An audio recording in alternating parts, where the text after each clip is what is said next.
Best of r/malicious compliance episode 22. Saw a post in this sub that reminded me of an event. I dig opera. Okay. The local movie theater has a program where they live stream opera events, and a lot of people came. Because of this I had to sit in the middle of a row. I took my seat and enjoyed 30 minutes of beautiful music, then had to go for a quick pee. The lady sitting next to me was older, dressed in very expensive clothes, and absolutely would not allow me to pass, forcing me to awkwardly climb over her. It pissed me off, as well as everyone in the immediate area, since I couldn't do that quick crouch and pass trick. I go for my pee, then hit the concession stand. Bought nachos and the largest drink they had. Would I like a lid for my drink? They ask. Why no, I would not, but can you put the whole thing in a cardboard carrier so I can carry it more easily? No problem. I get back to my row, crouch and pass everyone.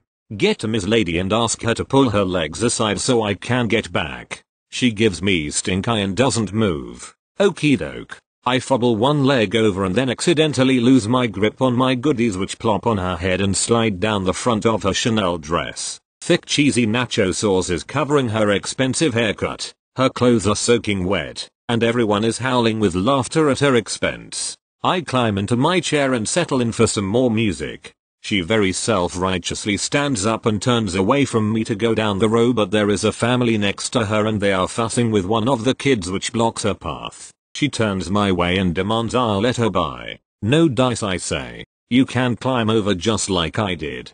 So she does, very unglamorously, in her dripping clothes and cheese-covered head. As she's passing by the person just next to me, I call out in a loud whisper voice, "Hey, can you get me some nachos?" God, it felt good. Thank you. Next. This happened last week. I had been working in an office for about a year, and my boss was this grumpy old man who treated me like shit for the whole time, constantly taking his personal anger on me. Last week we were to receive a large order of supplies, more than 150 heavy boxes. Due to the big quantity of stuff we had to bring into the office, the delivery was split between morning and afternoon, and my shift would have ended in the morning that day. I decided to go and help in the afternoon anyway, because there would only have been another person to help the boss with all that stuff. So, in the afternoon, the three of us started taking those heavy boxes inside, one by one, and putting them against the walls of the storage room.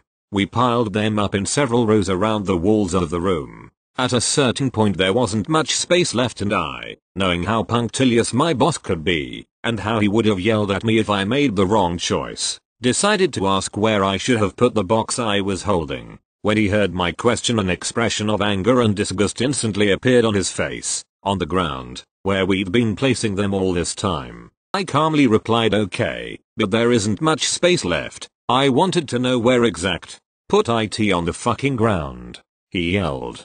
Alright, I thought let's do as he wants. So I walked in the middle of the room and put the box on the floor. What the fuck are you doing? You told me to put it on the ground. That's what I did. Wah. You ignorant. Fuck you. Well, you too. Hey, respect my age. Yeah, okay, whatever, do it by yourself. In the end he had to do all that work with a person less and lost an employee, because after hearing of this argument they moved me to another office. TL.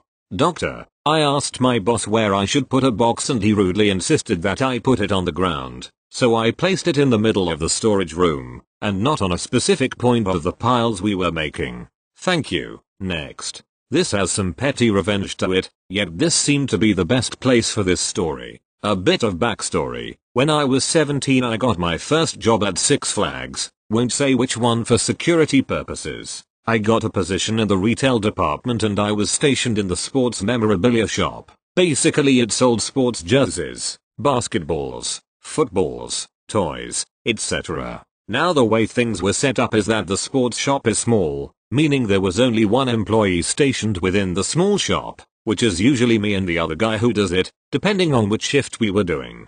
Well, anyway, that means not only do I have to man the cash register, but I have to help customers get down any item high enough, check in the back for an item that wasn't on the main floor, meaning the shop is unattended, and I had to unlock our glass case, which kept our more expensive items, if asked. Now I know some people say it's all part of the job description, but try saying this to someone when it's their first job and your shop got busy. Now onto the story. I had recently turned 18 and I was a few months into my job, and already I'm hating it. One day during my evening shift, I was in the shop folding up some clothing before stocking it on the shelves when a good amount of people came in. I think it was about 7 people. They all were looking all over the place, so I went up to them one by one to ask them if they needed help. As usual they say number. A few minutes passed and this woman, who I want to say is in her mid-30s, blonde hair tied into some kind of bun, and wearing sunglasses. She called me over because she needed me to get a jersey down from a high hook.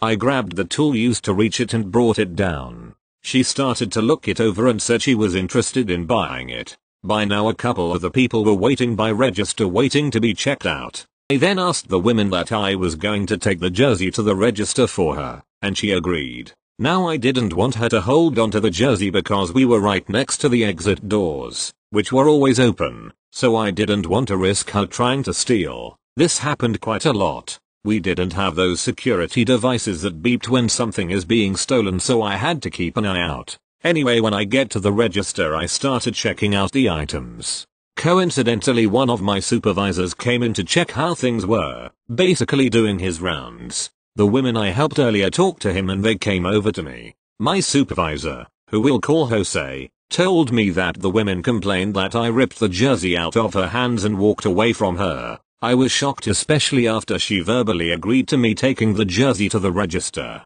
I was shocked at this, mainly since this is the first complaint I ever got. This is where the petty revenge comes in. I told my side of the story but the women denied it.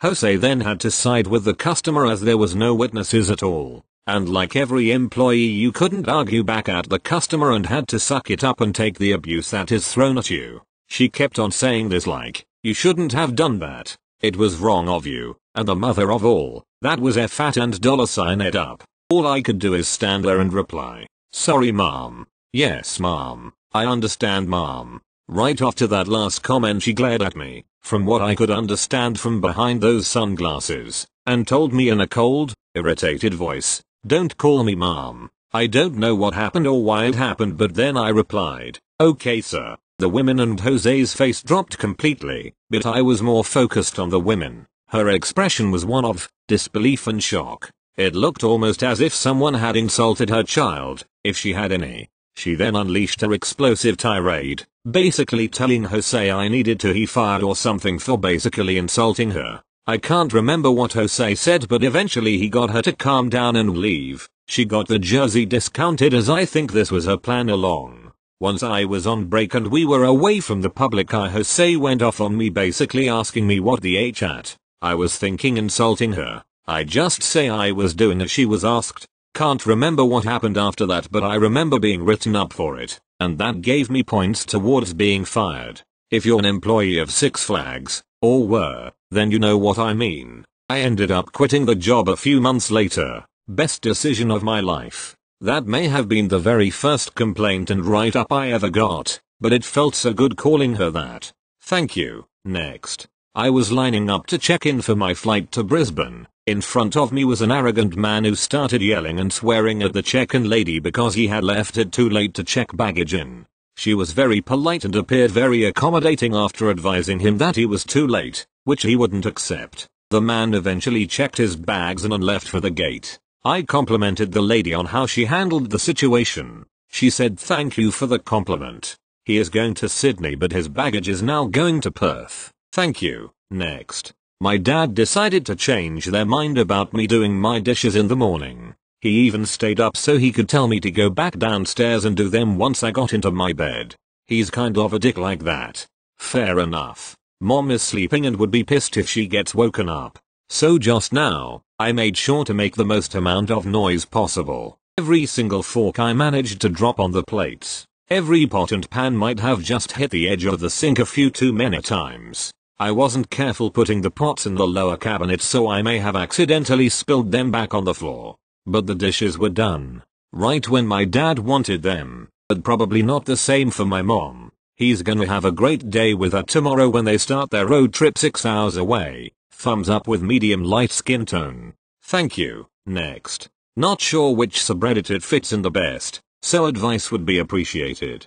TLDR at the end. Background.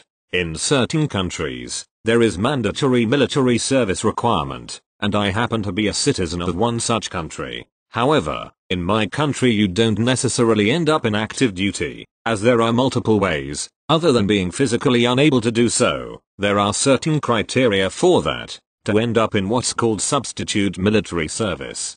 People doing substitute military service basically work a public servant job, except that unless they are in substitute military service because of family circumstances, they are required to live in a government-provided lodging. I am currently serving substitute military service, and this is one of my colleagues' tales. Roll calls. So, because we're technically doing military service, there are laws that govern us. We also have facility-based rules that govern us. Between the two sets of rules, this ends up being the case. If Monday is a workday, there are roll calls, 1 Sunday at 9 p.m., 2, Monday at 6:30 a.m., and 3, Monday at 8 a.m. We're also forbidden to leave the facility between 9 p.m. and 6:30 a.m. 1 and 2 are done by the on-duty officer, whereas 3 is performed by our HR supervisor. Now, the 2 roll call is not always done.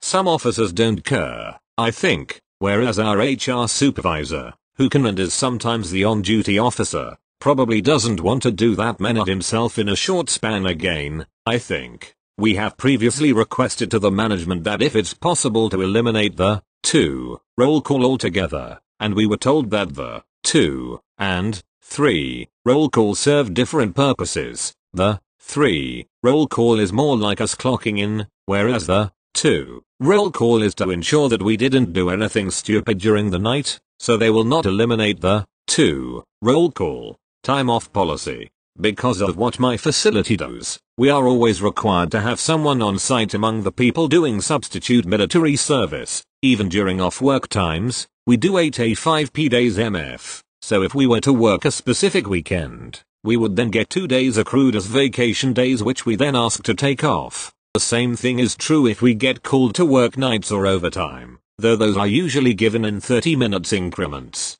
We then ask for time off, signed off by our supervisors according to which division we're under. Now, the policy is written that if a person would take the morning off, they are only to report at 1 p.m. If a person would take the afternoon off, they are able to depart at noon, as noon 1 p.m. is assumed to be our lunch break. The first part translates into if I take the morning off, I skip all 3 roll calls as I am on vacation until 1 p.m. The MC, my colleague who is renting a place with his girlfriend relatively close by, because she's a student at a nearby college, decides that, since there are just too many roll calls, he would just spread his vacation days off into 1 or 2 hour blocks. For instance, he's taking 8-10 off Monday through Thursday this week. By doing this, he claims that because he's on vacation until 9 or 10 a.m. each day, he, rightfully, doesn't have to participate in any roll calls. He's turning 8 hours of vacation into way more than that to spend with the girlfriend. TL. Doctor, because my facility, rightfully, rejected our request to reduce the number of roll calls each day, my colleague decides to skip all of them when he has the vacation time. Small victory, but victory nonetheless. Thank you. Next. Had a client, always incredibly rude, call and say, "Where's name?" Didn't even say hello. I said, "He's in his office, would you like to talk to him?" Client said, "I asked for him, didn't I?" To which I replied, "No, you asked where he was." He didn't like that, but I found it cathartic.